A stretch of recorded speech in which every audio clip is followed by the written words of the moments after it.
Assalamu alaikum wa rahmatullahi wa barakatuhu. Dear distinguished viewers, I once again welcome you to the forum program on MTA Studios, the Gambia. We still have our guests from the Ombudsman. On my right, Mr. Jumake Kamara, and on my far right is Mr. Per Simon Seka. Gentlemen, I welcome you again to another forum. Thank you. You're welcome. Yeah. We jump right into the questions. I will start with Mr. Kamara as usual. Mr. Kamara, I want you to discuss with us leave issues and how can they give rise to complaints in any organization or in any company. Sajima, please. All right, thank you very much. Good to be back on the program.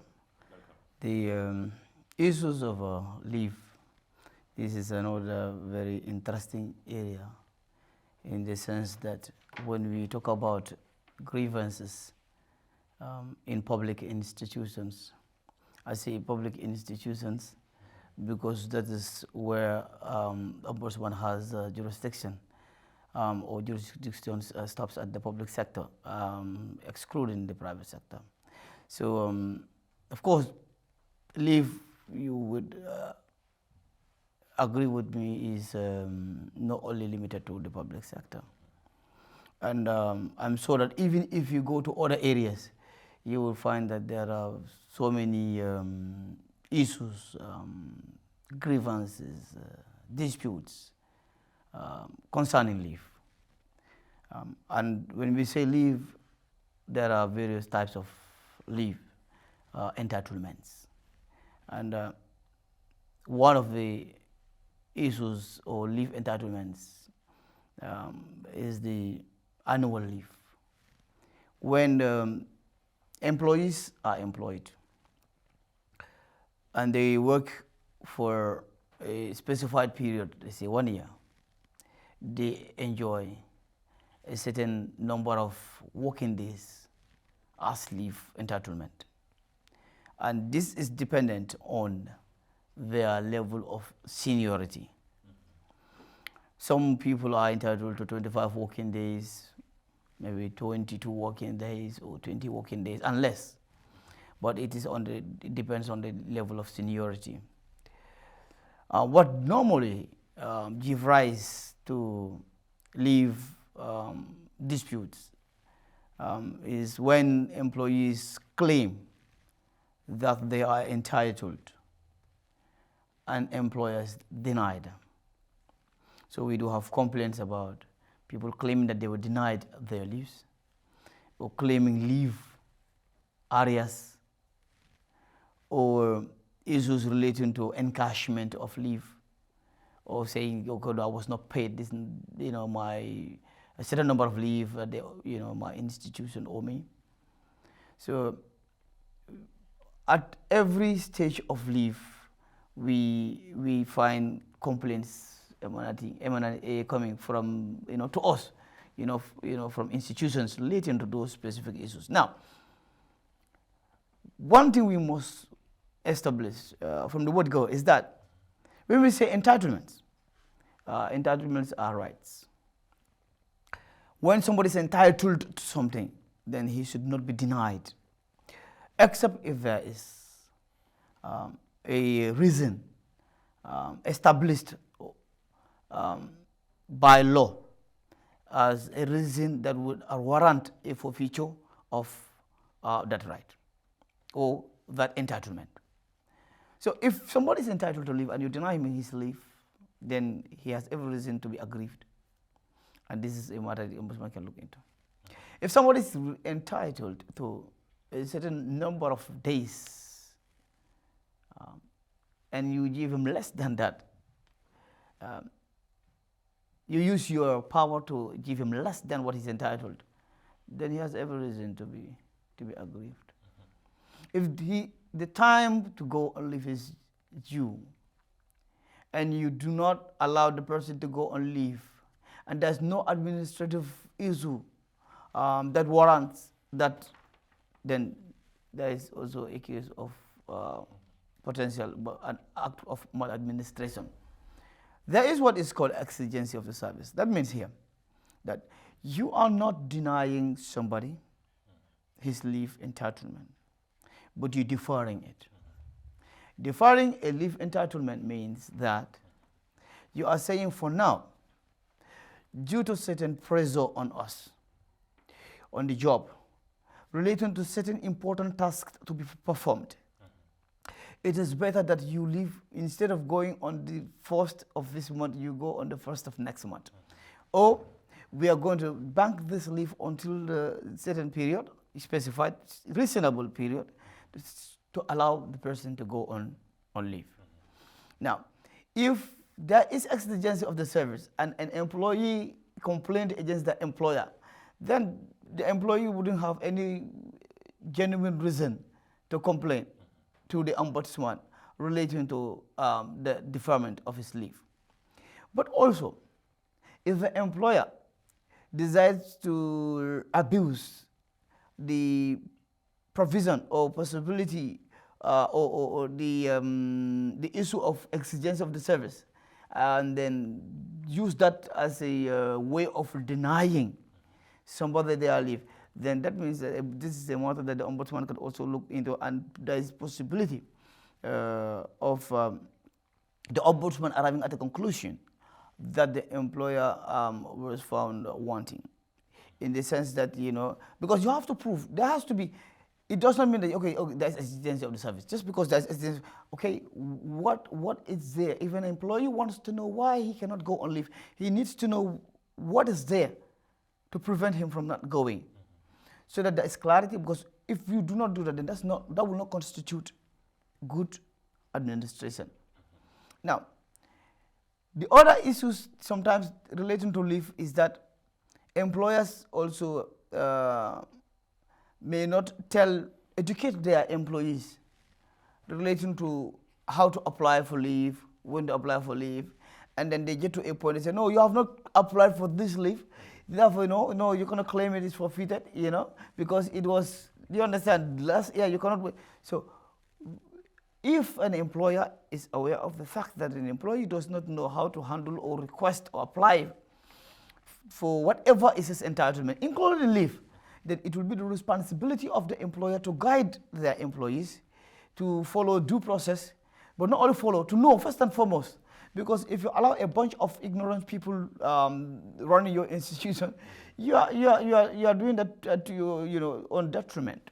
In the sense that if people do not know what they are supposed to do under circumstances, various circumstances, there is a tendency for them to do the wrong thing.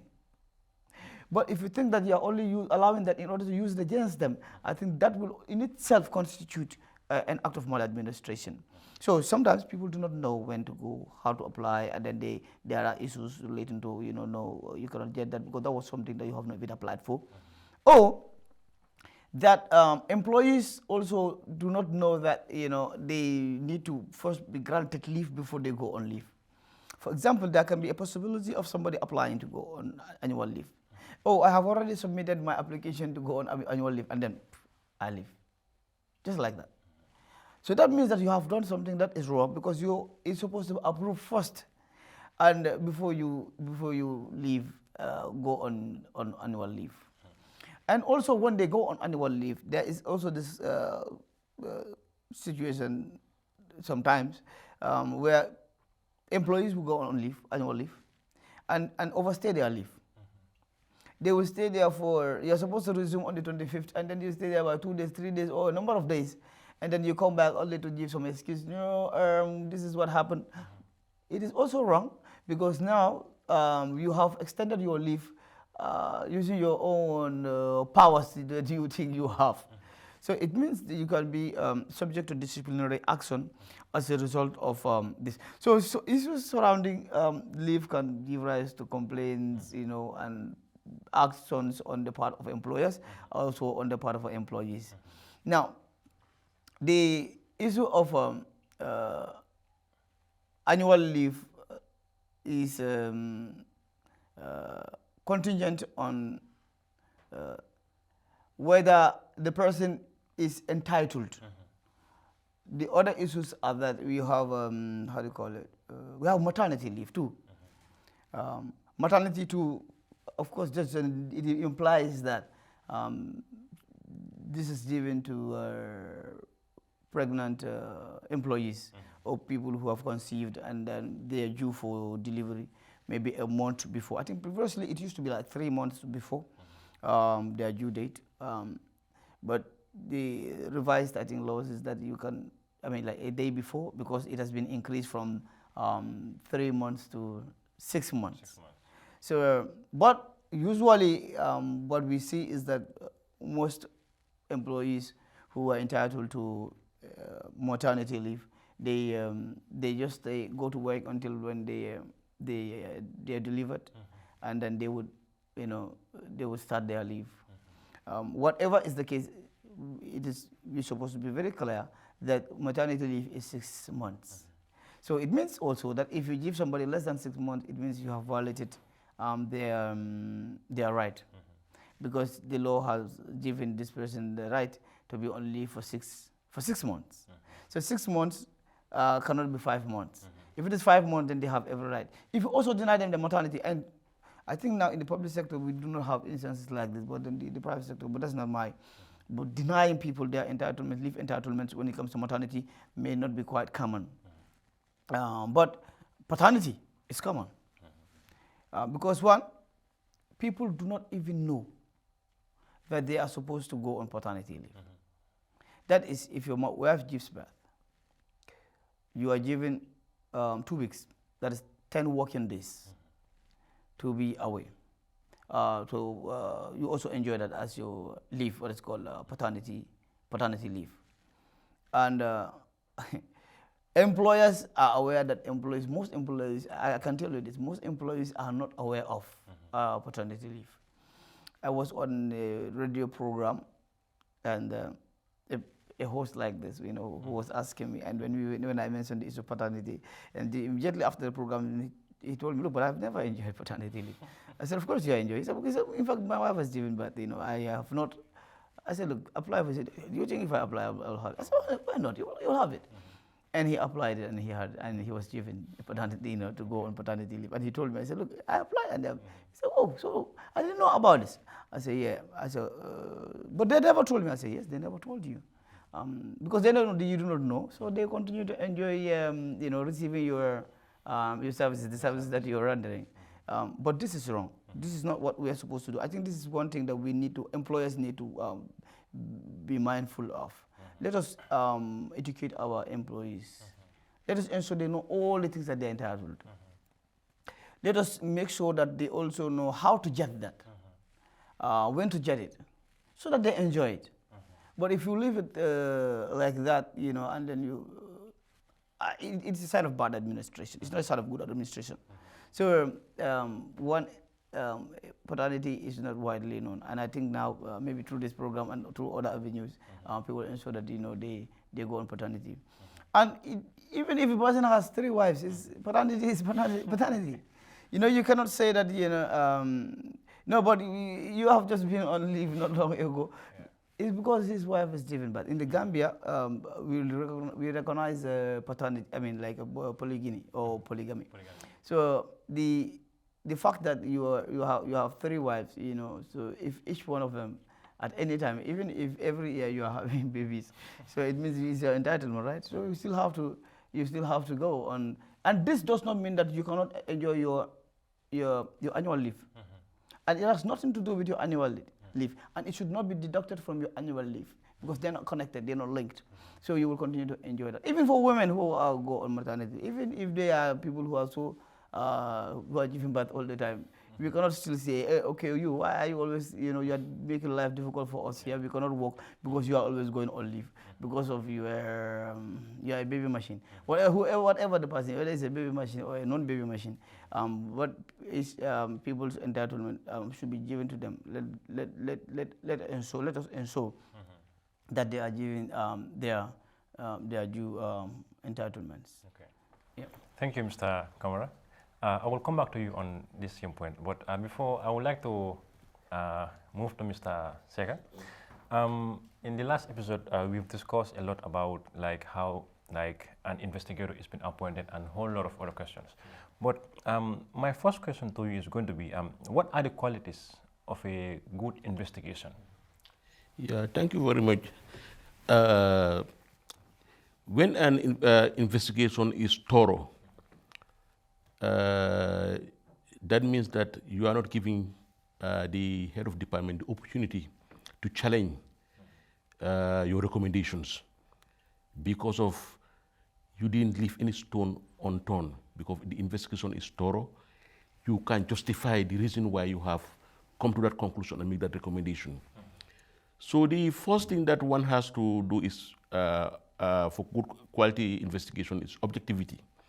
That means that you should not have any interest in the matter that you are investigating or any other issues that will influence the conclusion of your recommendations. So, which means that as an investigator, you should be impartial and not seen to be taking sides. The other one is independent. As an investigator, you should not be influenced. You should base your recommendations based on the facts that you have gathered, but not anybody remote controlling you as to what you should do and what you should not do. But once you have made your investigation and you have the facts and examine the evidence and so forth, you should be able to come up with recommendations which you believe that that is appropriate for that particular case or complaint. And the third one also, an investigator should have what we call good analytical skills, because of you are dealing with very complex issues, and you need that that ability to look at issues, analyze them, and then come up with a judicious decision. And the other one also, persistence, that also is needed in an investigator, because you can go to a place to have some of the investigations, some of the evidence is difficult. You keep on persisting until you have those decisions. You should not be discouraged. So you have to make follow-ups to aim so that you have the what you are looking for to enable you do your work appropriately. And the third one also is, third or fourth one, is writing a good report. You see, because the report that you write can persuade. Because if you write a good report, it will be very difficult for that report to be challenged. Because if you ensure that all the nitty-gritties or the ingredients that you should capture are captured in that particular recommendation. And the other one is good communication skills, because of good communication skills and writing skills, because of you will be interacting with people, interviewing them. So once you have that good communication skills, you will be able to get what you want, and also you'll be able to analyze the documents that are before you. And also the last one, I will say planning, because there is a saying that if you don't plan, you are planning to fail. You should ensure that all first thing that you should do when a case is given to you, you study the case, and by doing that, the first thing that you have to point out is what are the issues in this complaint. Sometimes you will have one issue, 5, 6, 7 issues, and you make sure that those issues, you address all of those issues before coming to a conclusion. So, because if you don't do that, you are leaving a loophole for somebody to criticize your report or whatever, or the outcome of your investigation. So you should ensure that, okay, the people that you are supposed to interview, you interview them, the documents are properly examined and evaluated, the physical evidence that you have are properly looked into it, and also the documentary evidence. So these are the things that you know, in order to have a good report, one has to be very careful about them. And the last one that I want is that it's professional etiquettes or standards. Because as an investigator, there are certain professional etiquettes that you have to follow when you are investigating. You should not be seen to be somebody who is biased. You should be seen as somebody who's professional and doing your work, so that at least you will not give any room for someone to criticize your work. So these are the qualities that an investigator should process and as an data of investigation at the Office of the Ombudsman, I make sure that I monitor and see that all these things, investors complied with them. Okay, thank you. Thank you, Mr. Seka. Back to Mr. Kamara. Mr. Kamara, you've talked about like how like annual leaves, like maternity leaves and paternity leaves can cause issues. Like, can you give us like any other issue that can like give rise to complaints in any company or in any organization? Okay. Relating to leave, there are still other issues. Some of the complaints that we receive, one, directly as a result of other leave issues that I do not mention, and sometimes it is also as a result of those issues not being addressed. Now, let's talk about the issue of sick leave. Usually, in public institutions, it is common that employees would say they do not come to work because they were sick. And sometimes employers will take administrative or disciplinary measures against them. And in this case, it is sometimes because they are sick, yeah, true. Sometimes they are not sick. And so then we would ask the question, do you have a reason, what proof is there to show that you were sick? And then they say, okay, it is required that you have, you produce an ED. So now, ED, if you look at ED, it presupposes the person's sickness isn't very serious. When I say serious, in the sense that if you have 5 days of absence, 3 or 4 days of absence because of a sickness, that means that you are fit to work after 5 days, or you are fit to work after 4 days, or you are fit to work after 3 days. Now, what about if you have a sickness that requires you to be at home for a period of 1 month? Because you know definitely there are certain sickness that would not, leave you for, a number of, weeks, and for you to be fit to go to work. So that is why there is administrative processes or allowance for what is called sick leave. So that you go on leave and you are paid your full salary. Now, but of course, these things has to follow some procedures. So sometimes procedures are not applied or followed. Then grievances or complaints come as a result, or administrative or disciplinary measures come as a result. Now, if you are sick and sometimes you receive complaints. A person says, okay, I was sick, I went to the hospital and I was not feeling well, I went for traditional treatment. I can tell you, some people will even go on self-imposed traditional treatment, and it will last for a period that, if they come back, their positions are already filled.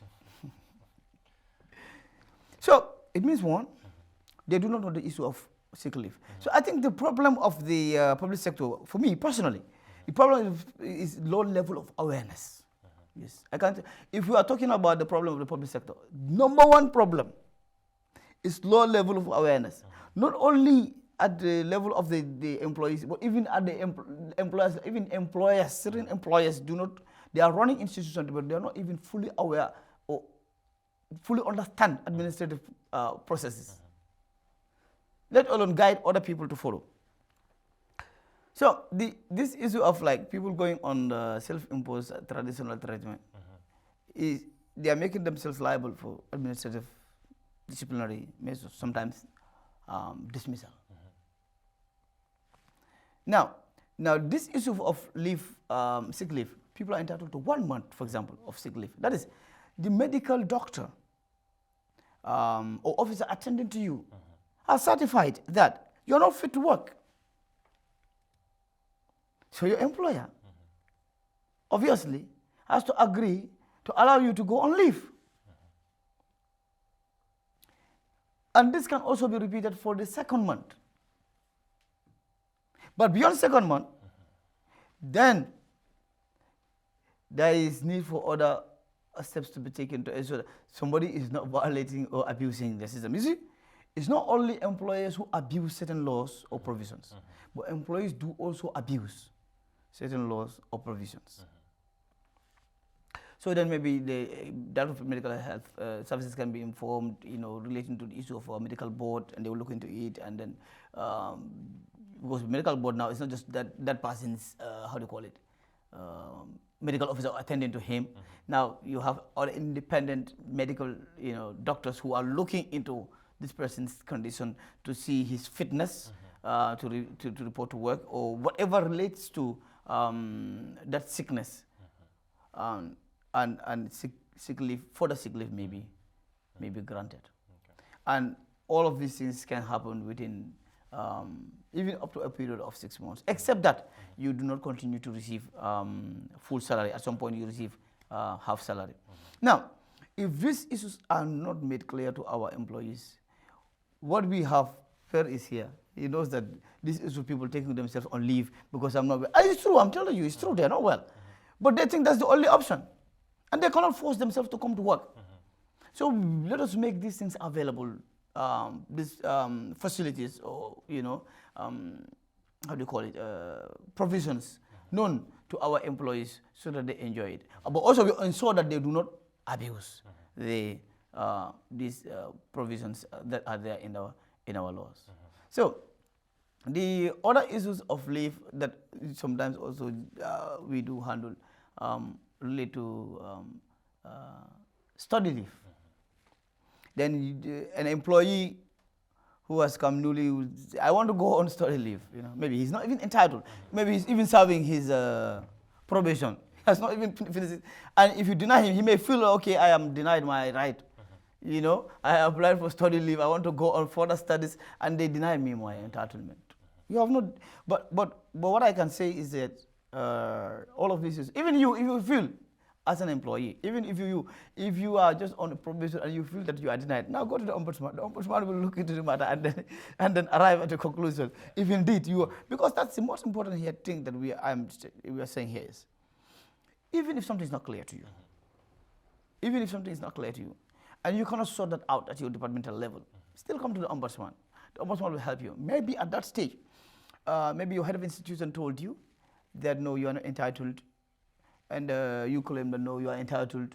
But if Ombudsman should say the same thing, that is why, per last question, last program when you mentioned, the issue of some employers thinking that the Ombudsman is after them, and only for them to turn, to be at the receiving end, and then they're relying on the Ombudsman. Now, look at this. If your employee say that you have denied him his entitlement, and he goes to the Ombudsman looks into the matter, investigates it, and arrives at the conclusion that says, no, you have not treated him unfairly. Is that not strengthening your arm? Sure. Is that not vindicating you? Sure. I mean, you'll be able to walk straight and say, you see, they think that I am treating them wrongly, but I'm not. I am doing the right thing. So the Ombudsman is because there is an independent body that is supporting you as a head of an institution or as an employer, strengthening your arm, supporting your decision, saying that you have done the right thing, saying that your decision is in conformity with the laws, with the rules, with administrative processes, procedures, or good practice. So I think that is supporting you. I mean, so in all fairness, the Ombudsman is there for all people. It's sort of going off. What I'm trying to say here is, look, in the situation where an employee feel, oh, I'm denied my entitlement. In this case, study leave, I want to go for further studies and they are denying me. Now, the Ombudsman is supporting you in this situation. If you are very observant, you will say, okay, then we need this institution here. Otherwise, people will go and tarnish our image, or people will go and say wrong things about us. People will go and accuse us of things that we have not even done. But if the Ombudsman is there, we can rely on that to speak, to raise our head high, to say, oh, we have done the right thing. Now, sick leave, leave of absence, no.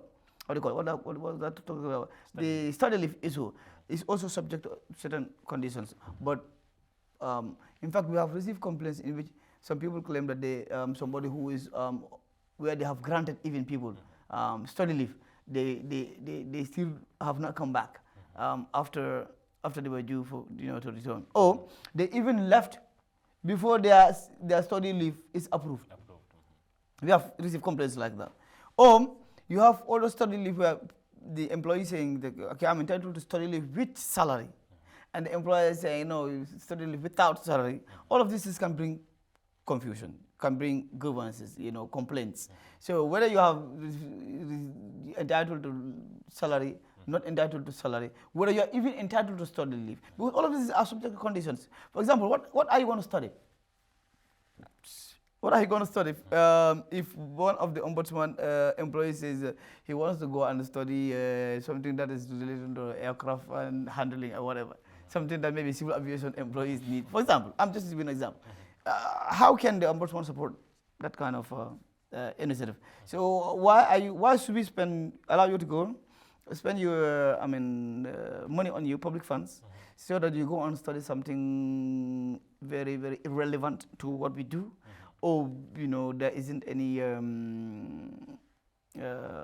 clear-cut benefits for the institution. The institutions should be able to see that, okay, what you're going to study is related directly or indirectly related to what you're doing, or we see that that it is going to enhance your capacity in some ways. That will warrant them to give you to approve. So, but this approval, non-approval, is one issue. That then they have another issue of leave of absence. You can apply for leave of absence. Maybe you want to join your spouse, you want to join your wife somewhere. So in this case, you are not coming to work. You are still a member of staff in some form, but you are not receiving salary. You're not receiving salary. Maybe it's a certain job that your department approves of that you can undertake, or you can also be a consultancy. Still subject to some arrangements, administrative arrangements, or how long maybe you have even served the institution. All of those things can count, and maybe what you want to embark on. What I'm trying to say is, all of this is that the Ombudsman can look into to see whether the refusal of an employer of such a request is in line, whether it is whether the employee's accusation of unfair treatment or denial of his entitlement or right is also upheld or not. I think those are some of the leave issues that are there, that sometimes people, institutions do grapple with. That is between employers and employees. But in all cases, laws, we want people to understand that the laws exist, so that we follow them. I mean, for us, all of this talk that we are doing, that's one main theme. That is, let us understand that there are rules or laws, administrative procedures that we should follow, the good ones, and those that are not good, we are supposed to flag them, and we are supposed to complain against them. Ombudsman is also supposed to bring it to the notice of the departments or institutions concerned, so that they adopt best administrative practice, and because we believe that is what will take us forward. Thank you, Mr. Kamara.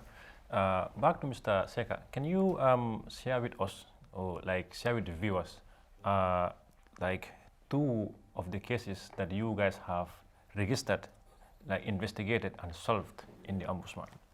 Thank you very much. I will give about 2 or 3 cases, if time permits me. Yeah, the first one was about a lady. She was appointed by a security organ, and she was made to sign a form which states that when she is appointed or enlisted, she should not get pregnant until after 2 years.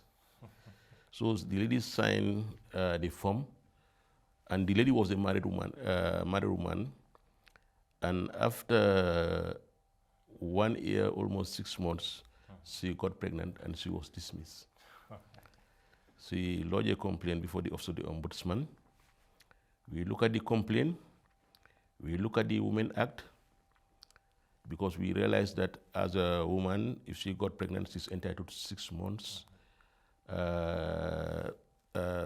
maternity leave. And also, it was even an offense in this thing, if a lady is pregnant and that lady is discriminated or dismissed, because in this particular case, the lady is discriminated because men, you can impregnate your wife, but you will not get dismissed. But here is a lady who got pregnant and got dismissed. So that's one form of discrimination. So when we investigated the matter, we realized that the Women Act has been violated, and also it was the action of the Director General of that particular security organ has violated the rules of this thing. Because for him, even he was not aware of the Women Act, all those provisions that were there. But when we investigate and showed him that lady was reinstated forthwith and paid back all her salary arrears. That is one of the cases that we have investigated successfully. And the other one also is about study leave. This was a guy who was granted study leave to go to Japan and for his on masters.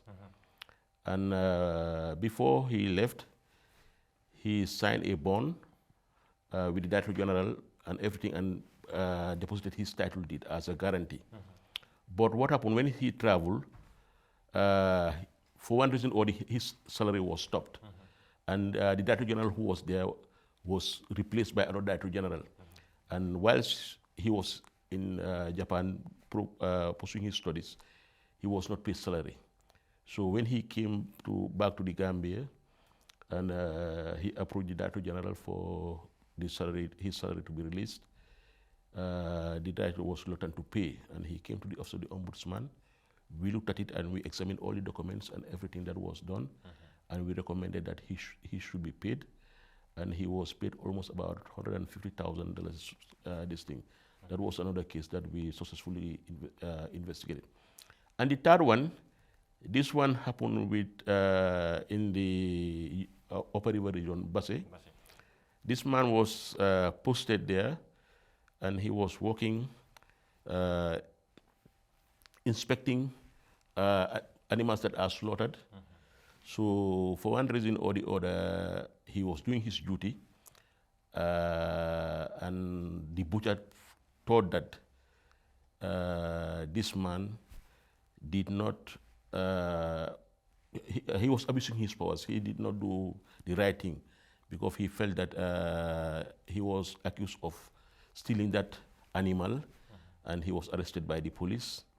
So he was aggrieved, and he said that Section 19 of the 1997 Constitution, his right to freedom was violated, and he was arrested. He decided to sue the Inspector General of Police and also the Attorney General, and then this officer that I'm talking, he didn't sue his department, but the officer in passing. And this passing, when the matter was in the courts, the Attorney General and the Inspector General never appeared in court. But fortunately, this man was able to hire a lawyer, and he defended the suit, and he paid the lawyer almost about $130,000, something like around this thing. So when he won the case, he requested for a refund from his employers. Because of there is a saying in law, anything that you do during the course of your duties, you see, and you have a problem there or whatever, there is what we call vicarious liability in law. Your employer should be responsible for that, because of you are, at that moment you were acting on their behalf. So even in the act of that particular institution, it was said that any employee who is found having a legal issue or whatever, they will give you the legal support. So, but for this reason, they leave this man. He was going to court all along. When he won the case, now they refuse to pay. So when we investigate and we look at the laws and also the receipt from his lawyers, we recommend that he should be paid, and also the cost that he was paying from Basse to come to the High Court to this thing, how to call it, to attend court proceedings. And initially, they were trying to be recalcitrant, but when we saw it, because saying that okay, this man didn't consult us, if they should have consulted us, we'll get in touch with the Attorney General and they will defend him. But I said to him that, look, even the Attorney General were a party to the suit and they never appeared. So this man should be paid back, should be refunded back his money. And thank God, the man, when we wrote to the Director General of that particular institution, they admitted, and now they decided to pay the man the $150,000. And frankly speaking, that person was very happy, and he wrote a letter expressing himself, thanking the office and showing the happiness that he felt because of the Ombudsman has intervened, and he was giving the justice that he needed. So that was the last case that we have. We have so many cases, but I think these are the most three important cases that I want to share with the public. Because of the other thing that I want to buttress, maladministration, because the Ombudsman are dealing with maladministration, and many people did not know what maladministration is all about. So one thing that I just want people to know, that maladministration, delay itself, something that should take 2 or 3 days, it take 1 week or 3 weeks, is maladministration. Simple error is maladministration. Because why is maladministration? If you are supposed to compete somebody to have his benefits or gratuity, he's supposed to have, let's say, $150,000, and you made a simple error and he have $95,000. That is maladministration. Faulty procedures, because there are many faulty procedures that some people have in their systems and all those. And when such things happen, we do what we call systematic investigation. So faulty procedures also in offices is also maladministration. And also failure to follow administrative practices. Because every institution have a practice that you have to follow, whatever. But you will find some people, they will come and they will start doing things how they feel. They will not want to follow the statute. Like, for example, the general orders, or we call them statutory instruments. They guide the civil servant as how to do their work.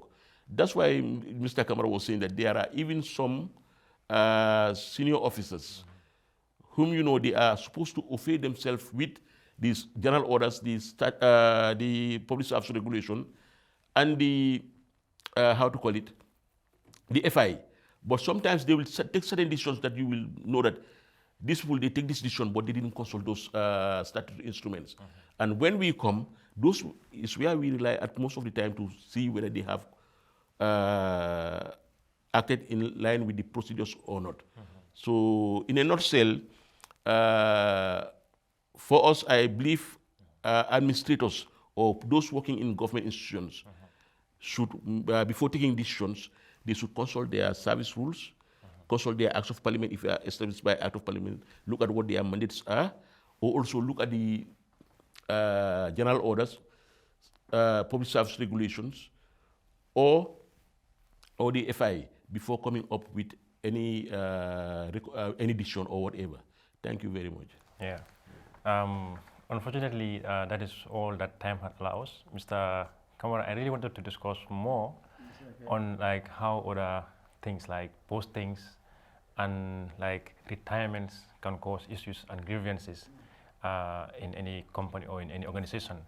But until we meet again in another like episode, we will discuss more. Like I said, that is all that time allows. Assalamu alaikum warahmatullahi wabarakatuh, distinguished viewers.